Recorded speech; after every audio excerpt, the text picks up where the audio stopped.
Hello dears, review exercise 4 है हमारे पास। इसके अंदर देखिए कि 4 ऑप्शन हमारे पास गिवन है और इन 4 ऑप्शंस में से हमने किसी एक को जो है टिक करना है। तो उसके लिए क्या तरीकाकार है कि पहले हम इसकी स्टेटमेंट पढ़ेंगे और फिर देखेंगे कौन सा जो है वो सूटेबल आंसर है।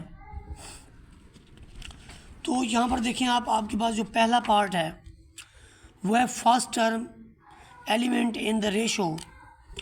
देखिए, जब हम कोई से 2 रेशो लिखते हैं, हम इसमें लिखते हैं कि ए रेशो बी, तो इसमें ये पहले वाला जो है एंटेंसीडेंट होता है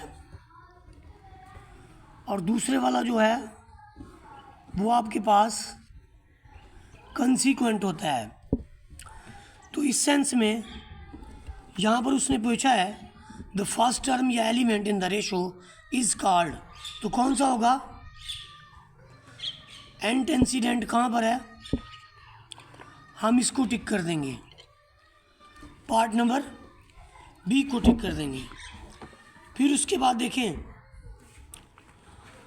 पार्ट नंबर 2 में ratio is written by putting the sign. वो कहते हैं इनमें से कौन सा साइन है जो हम रखें। हम रेशो के लिए 2 साइन रखते होते हैं इस तरह से। तो वो 2 साइन देखें ये वाले हैं, तो इसको हम टिक करेंगे। जो हमारे पास रेशो के लिए 2 साइन है भाई, समझ आ रही है बात की जी? एक ये वाला और एक ये वाला।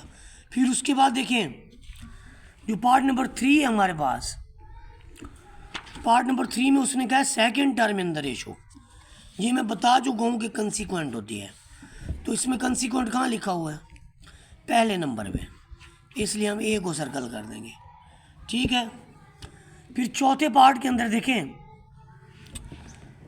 चौथे पार्ट में the ratio between length and breadth of national flag. National flag की जो लेंथ और ब्रेथ है उसमें पहले लेंथ लिखा हुआ है और फिर ब्रेथ। तो लेंथ इसकी 3 है और ब्रेथ जो इसकी है वो 2 है, तो इसलिए 3:2 वाला आंसर ठीक होगा। इसके बाद हमारे पास है जी the ratio has no. Ratio की वो कहता है क्या नहीं होती? Symbol, value, important, unit. Symbol भी होती है, वैल्यू भी होती है, इंपॉर्टेंट भी बहुत है, यूनिट नहीं होती।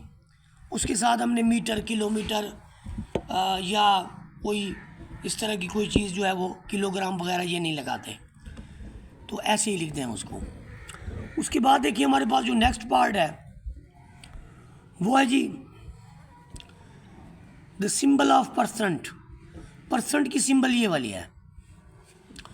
The word percent meaning is out of. Percent का मतलब कहता है मतलब क्या होता है? परसेंट का मतलब होता है 100 में से। इज आउट ऑफ कितने? 100। Is out of 100। यहाँ पर 100 लगाएंगे तो ठीक होगा। In percentage related problem word of, जहाँ पर भी परसेंटेज में ऑफ आ जाता है, ऑफ का मतलब होता है टाइम्स या मल्टीप्लिकेशन। ऑफ का मतलब क्या होता है? टाइम्स या multiplication. The percentage of given quantity can be calculated by using formula. Formula ये होता है कि जिसका पार्ट हम कर रहे हैं किसी भी क्वांटिटी का, उसमें हम पार्ट ऑफ क्वांटिटी लिखेंगे। पार्ट ऑफ क्वांटिटी ऊपर आएगा, नीचे आएगा होल क्वांटिटी और मल्टीप्लाइड बाई 100। तो ये आपके पास है पार्ट ऑफ क्वांटिटी बटा होल क्वांटिटी मल्टीप्लाइड बाई 100%। तो ये इसका आंसर होगा। इसके बाद देखिए हमारे पास है 12 out of 15 can be written in percentage. ये देखें जो 12 आउट ऑफ 15 होता है वो ऐसे होता है। आपने बताना है कितने परसेंट है, कितने परसेंट। आप दे देंगे इसे 100 से ज़रूर। ठीक है जी। इसको देखें, जब हम मल्टीप्लाई करेंगे 12 को अंदर रखें और 15 पर तकसीम करें, पॉइंट के बाद 0 लगाएंगे जी। ये आपका जाएगा जी 8 बार। 8 × 5 = 40, 8 × 8 = 4 = 12। 0.8 आंसर आया ना। अब जब 0.8 को ये देखें 0.8 जी ज़रब 100, इसे जब ज़रब देते हैं तो हमारा 80 आता है। कितना आता है? 80। ये कैसे आता है? ये देखें 8/10 ज़रब 10 दे के 100, 8 10, तो यहाँ पर देखें कहीं 80 लिखा हुआ है, ये 80% है। जी उसके बाद देखिए हमारे पास है कि हमने 130% ऑफ 200,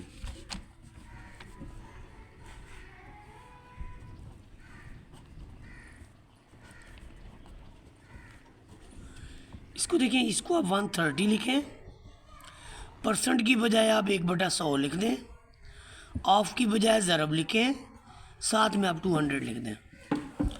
अब ज़रा देखें, दो सिफरों से दो सिफरें कट गई, बाकी कितना बचा? इधर 130, ऊपर 1, नीचे वाला 1 लिखें, आपकी मर्ज़ी, आप ना लिखें, आपकी मर्ज़ी। 130 को 2 से ज़रब दें, डबल करना है। 130 को 2 से हाँ, 100 और 100 कितना हो गया? 260 और 30 और 30, 60 हाँ 260 तो 200, 60 जहाँ 260 होगा उसे हम टिक कर देंगे। नज़र आ रहा है? जी फिर इसके बाद देखिए वो कहता है an increase of 20% in RS 200। ये बड़ा सिंपल है। 500 में हमने 20% इजाफा करना है। कितने परसेंट? 20 आप देखिए 100 पे 20% कितना होता है? 100 में आप 20 जमा करें, कितना हो जाएगा? 120। जी हर 100 में करें 20 जमा, हर 100 में 20 जमा करें जी तो टोटल कितने हैं? 500 है ना, 600 बन गए 600 बन जाएंगे। यहाँ पर देखें 600 कहाँ है? सही। इंक्रीज कितना किया हमने? 500 में। 500 में बढ़ाया कितना? 100 100। ये इंक्रीज बताना है। और डिक्रीज है 7%। ये देखो 7% ऑफ 1200, ये निकालें ज़रा। जी 7 ज़रब 1/100 ज़रब 1200, दो सिफर से दो सिफर निकल गए, बाहर 7, कितना आया? 48 नहीं 84। 84 है कहीं पे? यस तो ये हमारे जो MCQs थे वो कंप्लीट हुए।